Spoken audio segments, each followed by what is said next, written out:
You ever find the perfect piece of peace, only to have it yanked away by a tantrum in yoga pants? That was my lake lot. Not a lake lot, my lake lot. I've been looking for months, dodging overpriced resorts and HOA policed neighborhoods. Until I found it. 2 shaded acres sloping gently into the water. No Wi-Fi, no rules, and just enough cell service to text my brother, "I win." It wasn't for sale online. It was one of those handshake deals you only find through a guy who knows a guy. I signed papers, paid in full, and set up camp with my tiny cabin on wheels, a kayak, and a cooler full of steak. But 3 hours after I cracked my first cold one, she showed up. Middle-aged, smug smile, SUV still running in my driveway, and behind her, a scowling teenage boy in Crocs. She marched up like I owed her rent. "You need to move. My son saw this lot first and we're calling the police if you don't pack up." I thought it was a joke. It wasn't. Karen. Yes, her name was... Actually, Karen was on the HOA board from the other side of the lake. Her son had pointed at my lot while tubing 2 weeks earlier. And somehow that meant I was trespassing on land I legally owned. But here's the thing. I didn't back down. Because what Karen didn't know? I record everything and I fight quiet wars with loud receipts. Stick around. This one's got sirens, subpoenas, and a perfect ending. Let me back up. This all started 2 months earlier when I finally closed the deal on the lake lot. Private seller, no HOA, no nonsense, just trees, water, and freedom. My plan? Weekend getaways, a little fishing, some DIY off-grid cabin upgrades, and peace the kind you can't buy in a city. That dream lasted 3 days. On my second visit, I noticed an SUV parked suspiciously close to my lot line. A woman was standing by the water, arms crossed, surveying the area like a realtor with attitude. I greeted her. She didn't smile. Instead, she looked at me and said, "You're not allowed to build here." I raised an eyebrow. "Actually, I am. I own the land." She frowned. "Not for long." That was my first encounter with Karen. Turns out her lakeside mansion was across the Cove Binoculars Range.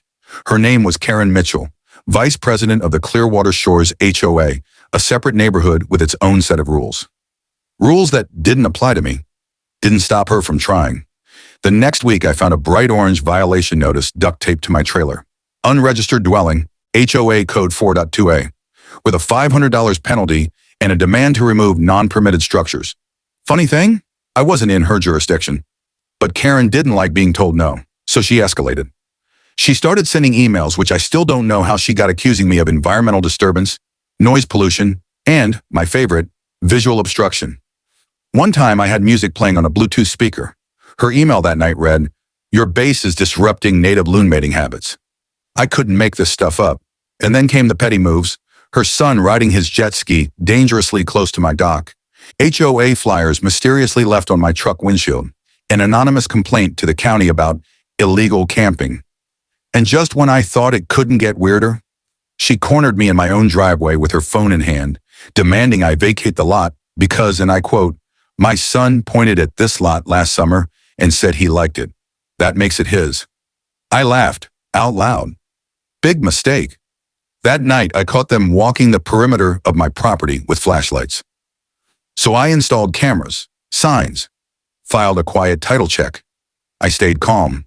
I documented everything. Because I knew how these people operated. Entitlement weaponized through bureaucracy. But I had something they didn't expect. Patience, evidence, and a background in civil law. And trust me, I was just warming up.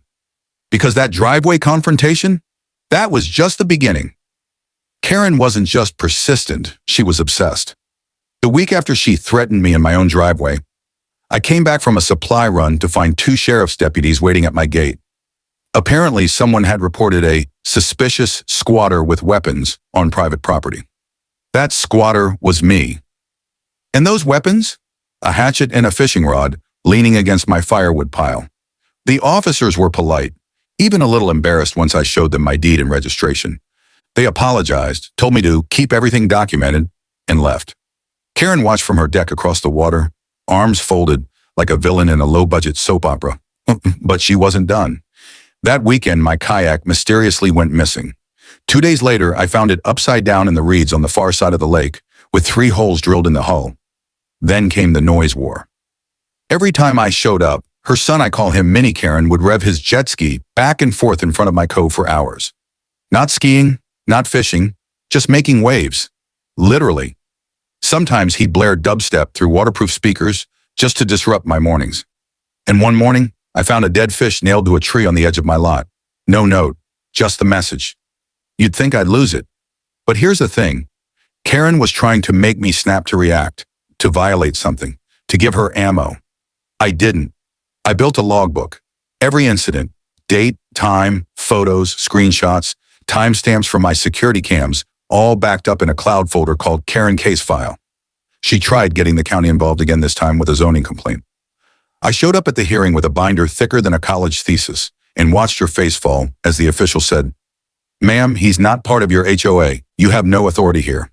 Karen didn't like that. And when entitled people lose control, they get dangerous. One evening, I was grilling at sunset, beer in hand, steaks sizzling, when Karen pulled up in her SUV, parked halfway on my gravel, and marched right into my lot, camera rolling. "I'm documenting your illegal occupation of this land," she barked. I didn't say a word, just pointed to the no trespassing, surveillance and use sign right above her head.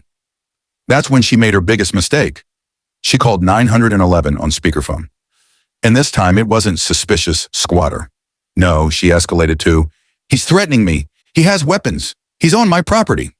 Except, I was live streaming the whole thing to my private YouTube backup account. She didn't know that. Within minutes, 2 squad cars showed up. She waved them in like she owned the place, and to their credit, they took it seriously.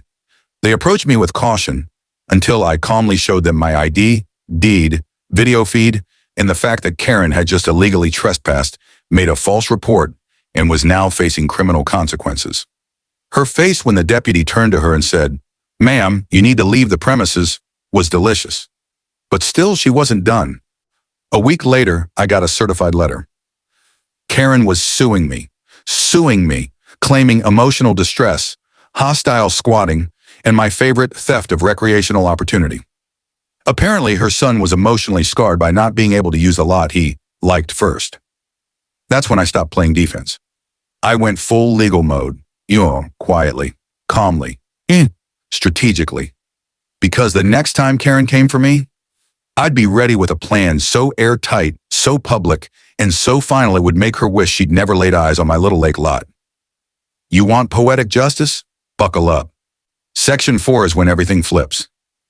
You ever see someone dig their own grave, then hand you the shovel? Karen did exactly that. Her lawsuit was the final straw, and also her biggest mistake. See, what Karen didn't realize was that I used to clerk for a real estate attorney, property disputes, boundary lines, civil nuisance claims. I'd seen it all. I knew how to weaponize paperwork better than she could weaponize HOA newsletters. So I got to work. Step 1, turn her lawsuit into an opportunity. I filed a motion to dismiss and a counterclaim for harassment, trespassing, and defamation. I attached every video, police report, photo, and email to the claim. Her 911 call, public record now. Her emails blaming me for disturbing loon mating habits, included. Even her son's jet ski antics timestamped and narrated. Step 2, leverage the HOA's own rules against her. See, Clearwater Shores had strict bylaws about member behavior. I obtained a copy easy, since a buddy of mine's uncle lived there, and flagged multiple violations Karen had committed. Harassment of non-members, unauthorized use of HOA resources. She printed flyers targeting me with HOA funds. Misrepresentation of HOA authority outside its jurisdiction. I mailed that packet anonymously to every board member. But the real gem? Step 3, the easement. While reviewing old land maps, I found a maintenance easement behind Karen's property. It was part of an old fire road that technically belonged to the county, but had been fenced off by Karen years ago and turned into her private garden trail. I filed a public access request to reopen the easement, citing public interest, safety, and county rights. The county agreed. They scheduled a land survey, and within 3 weeks, county crews showed up and removed the illegal gate behind her house, reopening the path right along her fancy backyard deck. She was livid. And then came the cherry on top. I made everything public. I compiled the entire saga, emails, video clips, police reports, lawsuit documents into a mini documentary titled The Lake Lot Karen, How Entitlement Almost Got Me Arrested. It wasn't just cathartic, it was cinematic. Drone shots, calm narration, subtle humor. I posted it under an alias to a private forum where it went quietly viral. Hundreds of comments. Dozens of people from other HOAs reached out with stories of their local Karens. Turns out, tyrants with clipboards are everywhere, but so are people like us who've had enough. And Karen? Her lawsuit was tossed by the judge with prejudice. My counterclaim is still pending. She's facing thousands in legal fees, and the HOA is reviewing her behavior, per a very carefully worded email I received from their board. But best of all, she doesn't look at my lot anymore. She pulls her curtains when I arrive. Her son hasn't been on the lake in weeks. I didn't yell. I didn't fight dirty. I just let the truth and the law do the heavy lifting. Because sometimes the best revenge is quiet, documented, and delivered with a smile. It all came to a head on a humid Thursday morning, the kind where the lake looks like glass and even the birds sound tired. I was sipping coffee on my dock when I heard tires crunching gravel. It was Karen, again. But this time, she didn't come storming up the path. She just stood by her SUV, arms folded, watching as a county vehicle pulled up behind her, followed by a flatbed truck. The land survey I'd requested, it was happening. 2 workers hopped out, clipped orange flags along the boundary markers, and walked right past Karen like she didn't exist.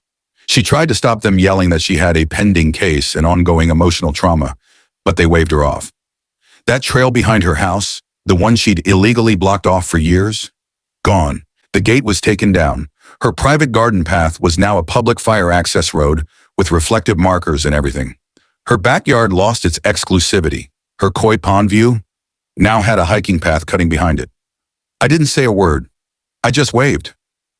But the real show happened in court when she showed up for what she assumed was another hearing to get me evicted. What she didn't know was that the judge had already dismissed her case. Instead, this was the first hearing on my counterclaim. Her smugness dissolved the moment the court clerk called my name as the plaintiff. My attorney laid out the entire case, crystal clear evidence, trespassing, harassment, false police reports, recorded threats. The judge listened, occasionally raised an eyebrow, said very little. When it was Karen's turn to speak, she started crying. Blamed neighborhood stress, claimed she was just trying to protect her family. But the judge was calm. Cold even. He flipped through the packet my attorney had submitted. Then he said flatly, "Miss Mitchell, this is not a misunderstanding. This is a pattern of misconduct. You have no jurisdiction over this man. You've abused county resources, police time, and this court. You're lucky he's only suing for damages." She looked stunned, like the world had flipped upside down.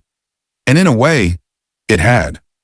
The judge didn't rule that day, but he did order a formal mediation, which meant one thing: she wasn't getting out of it. The HOA? They sent me an official letter stating Karen had been suspended from her board duties pending review. Several of her neighbors, turns out, not fans of her either, emailed me thanking me for standing up to her. And as for my little lake lot, I built a proper dock, painted a small wooden sign that reads, "Peace found here. Trespassers will be featured in my next episode." The next time I saw Karen, she didn't say a word. She looked down, got in her car, drove away. Justice doesn't always come with fireworks. Sometimes it's just silence, where there used to be noise. So, what did I learn from all this?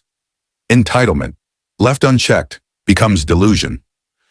Karen genuinely believed that her son liking my land gave her ownership of it, and she was willing to twist laws, lie to police, and weaponize the HOA to make it true. But the truth? It doesn't care who you are, how loud you yell, or what board you sit on. It just needs a little time. And receipts. I didn't have to fight fire with fire. I fought it with facts, with patience, with documentation. And I let her dig her own hole while I built a bench and poured sweet tea. I still spend weekends at my lake lot. Sometimes I bring friends. Sometimes just a book and a thermos. The loons are back. The water's still. And there's a piece here now that wasn't just claimed, it was earned. And that video I posted, the one about Lake Lot Karen, let's just say it found an audience, over 1 million views and counting. Turns out, a lot of people have dealt with their own version of her. If you're one of them, I hope this gave you some peace too. Let me ask you this. What would you have done if someone tried to take your land just because they liked it first? Drop it in the comments. I read every single one. And if you made it this far, comment "Justice served" So I know you were here for the whole ride.